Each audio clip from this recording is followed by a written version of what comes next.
Being a leader in rare disease research, for me, it's all about hope, providing an option, providing the light at the end of the tunnel. Rare disease is rare, and that generates all kinds of interesting problems that we need to solve, from how to even define what this population of patients looks like, to how we can study those patients. When you design a clinical study, you define what are the clinical endpoints, the so-called outcome measures that you're going to monitor during the clinical study. For a rare disease, that outcome measure may not exist, which means that in our clinical development, number one, we need to define the endpoint. The differentiation of the Alexion approach to rare disease R&D, it's all about a truly patient-centric approach.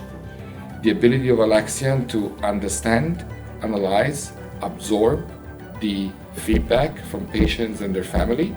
One of the areas where we've really focused at Alexion in demonstrably incorporating patient insights is in clinical trial design.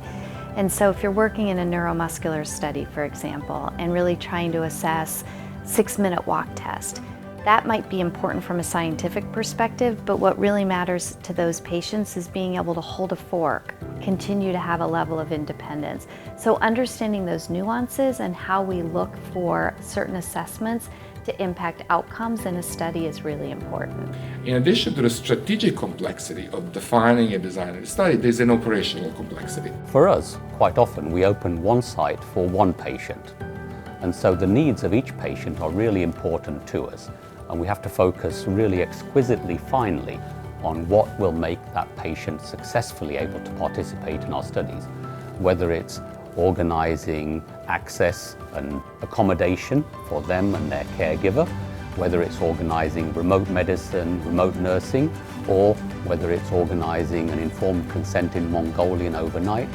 Whatever the patient's needs, that's what we have to do. It's such a privilege to work for a company that committed early on to solving needs for people with rare and ultra-rare diseases. And to be able to come in and serve those patients is something that I think is really, really, really powerful.